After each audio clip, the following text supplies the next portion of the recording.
Hey guys, do you ever wonder why lawmakers who claim to be pro-life make it so hard to live life?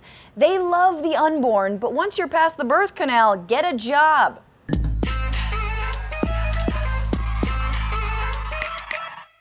So why make a video about abortion rights now? After all, abortion is already a right, and 7 in 10 Americans believe that that right should stay.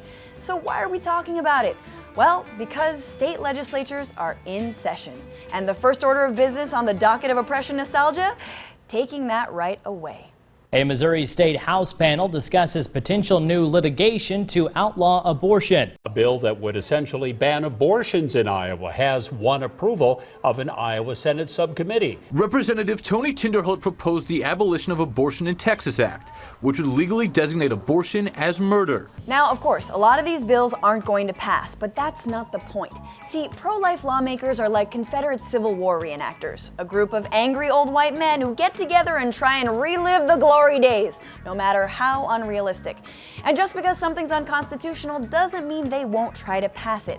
In Oklahoma, state lawmakers are voting on a bill that would require a woman to get written consent from a father to have the abortion. The bill's sponsor, Republican Justin Humphrey, described pregnant women as mere hosts for fetuses, and that, quote, irresponsible women do not have a right to abort when, quote, you're the host and you invited that in. A host. Okay, let's get something straight. A woman's uterus isn't a potluck, and if it was, then men are the kind of guests that only bring paper plates. Can't eat food without plates, am I right? You're welcome, ladies. The day it should be necessary to get consent from the father is the day we invent the male uterus. We'll call it the deuterus. Until then, our body's our choice. In Wyoming, lawmakers have been so eager to pass pro-life bills this session, they went ahead and passed 2 of them in their all-male Senate Committee on Agriculture. Yes, that same body that'll vote on whether to establish a captive breeding ground for the sage grouse. Ah, Wyoming. A captive breeding ground for birds and the human female. Lawmakers in South Dakota will vote on a bill that could sentence a doctor to prison if they provide an abortion after 3 months of pregnancy. One Republican defended the law, saying it in no way discriminates against women. The fact is, half of the abortions include the death of a girl, so it's certainly not an attack against women. It's just an attack against the women they'll become. They'll have a few good years. Then there's the airtight reasoning of former pro-life Representative Pete Nielsen of Idaho.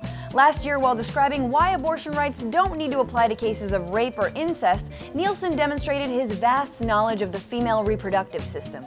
Now, I'm under the understanding that in many cases of rape, it does not involve any pregnancy because of the trauma of the situation. That may be true with incest a little bit. Did he just say incest a little bit?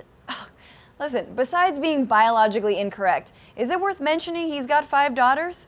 Nah, I wouldn't want to add to the trauma of the situation.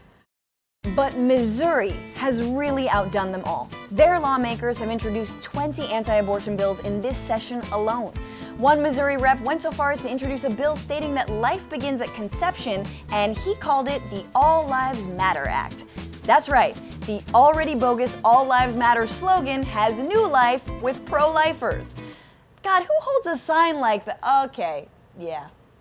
But co-opting a line from Black Lives Matter, a movement about ending police brutality, naturally begs the question, what exactly is the life that these soon-to-be-born will live?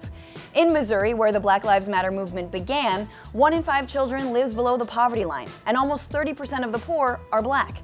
And lawmakers there aren't exactly helping. They've been creating tougher rules that have been kicking people off of welfare. Between 2011 and 2016, families receiving assistance dropped by 66%. Where's the money gone that would have helped poor families? Well, over $4 million of it has been directed to alternatives to abortion, the pro-life program that assists women in carrying their unborn child to term and, if need be, putting it up for adoption, which feels like so much of a cruel joke, I can't think of a cruel joke.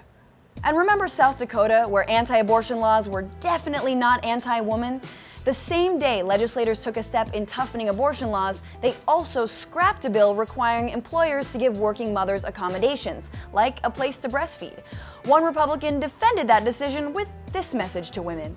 If the person's not allowing you to breastfeed at work, you don't want to work for that guy. It's not prison. You can quit. You got a choice every day. You make a choice whether you come to work. Yeah, lady, you have a choice, and every day you can choose that choice, because this is a nation that is pro. And it's fitting that Pete, Rape Can't Lead to Pregnancy Nielsen, hails from Idaho, a state that ranks last in adequate daycare standards. And guess what? The former rep held out against daycare regulations, arguing that, quote, a mother's intuition would prevent her from putting her kids in a bad facility. Okay, Pete, let me get this straight. A mother has intuition, but a pregnant woman just can't make up her own mind. Okay, male.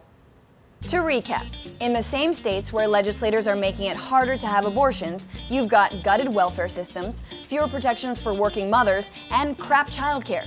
It's mind-boggling that these lawmakers can still call themselves pro-life, because at this point, you'd think they just call themselves part of the good luck with that life movement. Because if life is so precious, why pass legislation making it harder to live it? The logic is self-defeating. It's a never-ending circle. And maybe that's the point. It's the circle of pro-life.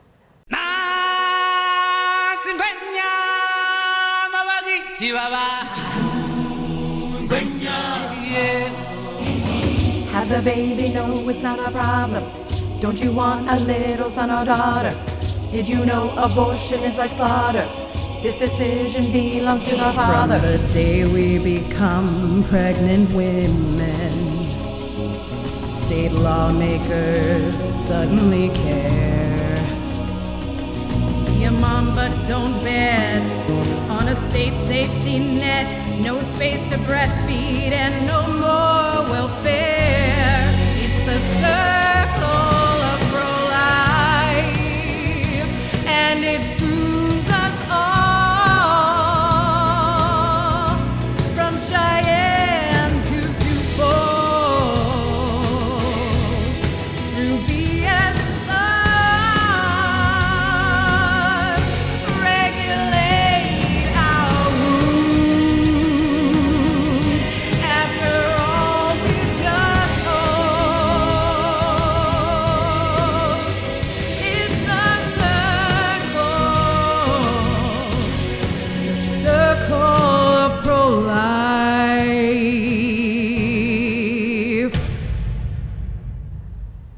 I think that's my favorite parody song we've done ever.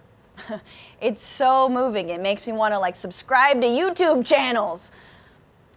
Yeah, if only there was a way I could subscribe to a YouTube channel right now. Cool. Now that you subscribed, we can talk. Whew.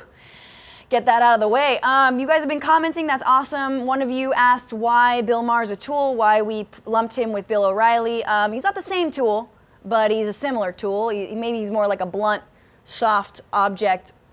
Mostly because he's super Islamophobic and inviting Milo Yiannopoulos onto his show and then not really pushing back on his pretty retrograde belief system, I thought qualified him as a tool. So there you go. And for this video, we want to know what you guys think it means to be pro-life. If there were a real pro-life movement that supported life as it is with the living, not with the zygotes, what would that consist of? Let us know in the comments, and thanks for watching.